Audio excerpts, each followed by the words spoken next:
Hello, today we're going to do some work and energy examples. Hopefully you've watched the brief intro video to get an idea what we're doing. The basic equation we're using is work, which is a change in energy, is equal to force dot delta x, okay? The units for work are joules. In order to do that, force must be in newtons and delta x must be in meters. Now, when you're using this equation, one of the really important things to talk about or to figure out is whether work done on an object is positive, negative, or zero. And that depends on what the force is doing. So for instance, let's say in general you have an object and let's say it's moving from here to here. So it's moving to the right. So this is your displacement. Okay. All right. Well, any force that's pulling to the right on this thing will do positive work. Okay. So if the force and displacement are in the same direction, that force will do positive work. What that means is that force is adding energy to the object. A way to think of it is that force trying to speed the object up or slow it down? Well, that force, we'll call it F1. F1 is trying to speed the object up, so that's doing positive work. On the other hand, F2, which is pointing to the left, well, that's doing negative work because when we can think of it as it's trying to slow the object down as the object moves to the right. That force is acting left, okay? Now, you might also have a downward force. We'll call it F3, which in this case would probably be gravity. Well, that ain't doing any work at all. It's not trying to speed the object up, nor is it trying to slow the object down, okay? And same with any upward forces, like we'll call that F4. In this example, it'll be a normal force. That's also doing zero work. It's not adding or taking away energy, okay? So that's one of the things that you got to know about work and energy is in order for something to do work, it's got to be acting, the force has to be acting, at least part of the force has to be parallel to the motion. Now that can be with or against, so that's why F1 and F2, they both do work, one's plus and one's minus, okay? Now on one of the sheets you're going to be answering and that's what we just kind of answered one of the questions. In order for a force to do work, the force must be parallel to the motion. And the object must be moving through a distance. There has to be a displacement. There has to be motion. Okay.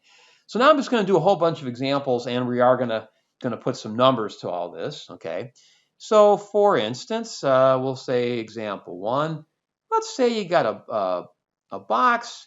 Let's say it's 20 kilograms, or maybe it's your backpack, and you lift it 3 meters. Okay. So it ends up over here, okay? So we're going to figure out any work done on the book bag as you're lifting it 3 meters. Now, when you do this, one of the most important things that you're going to be asked to do is to draw an FBD. So we got a 20 kilogram book bag. Okay, you're lifting it up. We'll call that a force of tension. You could also call that an applied force if you wanted to. If you were lifting it from the bottom, you can call the normal force. But in any case, you're lifting it up with a force. And then, of course, we're on Earth, so gravity is going to pull down on the object. Now, when you do this, we're going to assume for this example that we're lifting the book bag at a constant speed, okay? So if we're lifting it at a constant speed, these two forces will be equal because the book bag is not accelerating, okay? Now, you should also figure out numbers for this. So force of gravity, we know the equation for that. That's mg. That was from a previous unit. And we know the mass is 20, and we know the acceleration of gravity is 9.8. So you get 196 newtons, okay? Now, because we know that the book bag is going at constant velocity, and therefore we know Ft equals mfg, we know Ft also has to be 196 newtons, okay? And that's it. That's the only forces acting on the book bag. Usually, this is going to actually be your hardest part, is recognizing which forces act on the object. Now, once you do that, you find the work done by each force. So the work done by the force of tension, well, first of all, will that be plus, minus, or zero? Well, tension is acting in the direction of your displacement, okay? The tension, in essence, is trying to speed the book bag up. So that's going to be a positive. And we're doing times delta x. So we got positive 196 times 3, which would be positive 588. And the units for energy are joules. Okay. And then you also have the work done by the force of gravity. Now, is that plus or minus? Well, gravity's acting downward against the motion of the book bag. So we have negative force of gravity times delta x, which is negative 196 times 3, which is negative 588 joules. Okay. Another thing they're going to ask you for is what's the net work done? Okay. Well, net work just means that add up all the work done by all the forces. So if we add up positive 588 plus negative 588, you get a big fat 0 joules. So the total work done on the book bag is 0 joules. Now we'll talk a lot more about that later, but for now we just need to learn how to calculate it. Okay. Now, how would this problem change if I told you that you accelerated the book upward as you lifted it? That would mean that tension would have to be a bigger number. Let's make it 300. Okay. All right. So would that change the work done by the force of tension? Well, yeah. Instead of 196, now you'd have 300 there, and this would become a positive 900. Okay. Would that change the work done by gravity? Well, no. You still lifted it 3 meters, and you didn't change the mass or the mass of the book or the acceleration of gravity, so the force of gravity would stay the same, so that would be the same. So now this would change our net work. Our net work would be 900 minus 588, which would be positive 312 joules. Okay, so there you would have some net work. Okay, now another example, we'll call this example 2. Let's say you're pushing a cart, okay, and let's say let's say you're pushing your book bag. So there's going to be a little friction here, right? And let's say you push the book bag 5 meters, okay? And let's say, again, the book bag's mass is 20 kilograms, okay? Let's say you push with a force of 60 newtons, okay?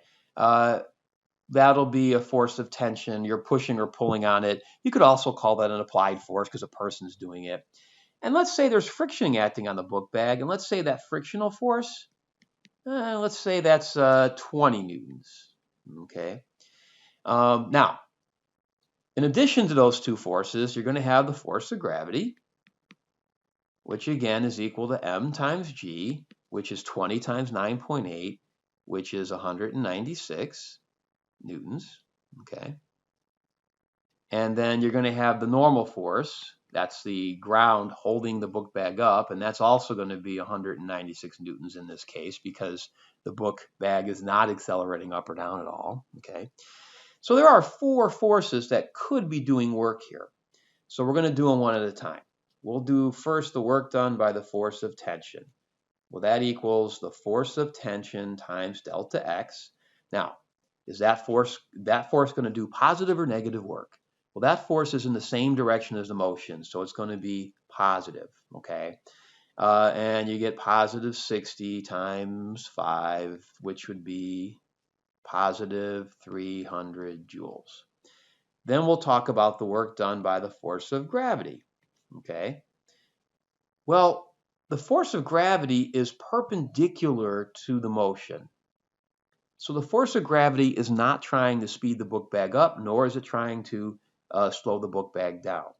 So that is going to do 0 joules of work because it's at a right angle to the motion, okay?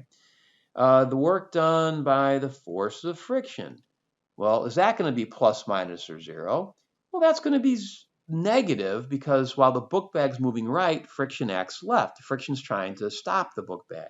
So minus force of friction times delta x. So negative 20 times 5, which would be negative 100 joules, okay? And finally, the work done by the force normal. Well, that is also perpendicular to the motion, so that's also going to be 0, okay? And finally, I could ask you for what's the total work done on the book bag, and you would just add 300 plus negative 100, which would be positive 200 joules. Okay, so what that means is our book bag is speeding up. All right. By the way, if this number had been bigger than that number, then that means that there's negative work overall being done to the book bag, and that just means that it would be slowing down. One last thing that's going to come up, this energy here, the work done by friction. You might see that written in a couple ways. You can just say the work done by friction. You also might see it written as this, E-dis, which means dissipated energy. Okay, and I hope I spelled that right, dissipated. Or you might also see it written that way, which means thermal. So here's the deal. When you pull that book, friction takes energy out the book and turns it into thermal energy. It heats up the tabletop a little bit. If you ever rubbed your hands together, friction is what makes your hands get warmer. We also call that dissipated energy. Okay. Now, some other brief examples. What if you're just holding something? So what if you're standing here and you're just holding your book bag in your hand? Are you doing any work? Well, the answer is no. The work is zero because there's no displacement. The book bag's not moving. You're not giving it any energy. You are applying a force, but you're not giving it any energy. Okay. What if here's a wall and you stand here, okay, and you push against that wall and you push for 2 minutes really hard? Are you doing any work? Well, the answer is still no, because there's no displacement, there's no motion. You're not adding any energy to the wall. You are supplying a force to it, but you're not adding any energy to it. Okay. Another example of zero work is, let's say you're driving a car, and here's a top view of the car, and you're going in a circle. The force that turns you is friction. Is that doing any work? Well, no, because the frictional force is perpendicular to the motion of the car. The force is turning the car, but it's not adding or subtracting any energy. It's not speeding up or slowing down the car in any way. Okay. One last one you'll be asked to do on your sheet is an incline. Now, for an incline, for now, we're not going to worry about calculating numbers. We're just going to ask positive, negative, or zero. Okay. So first of all, what forces would act? Let's say it's your book bag sliding down an incline. Well, you're going to have gravity acting always straight down toward the center of the earth. You're going to have friction trying to stop the book, and you're going to have a normal force acting on the book, the incline pushing up on the book. So that would be your FBD.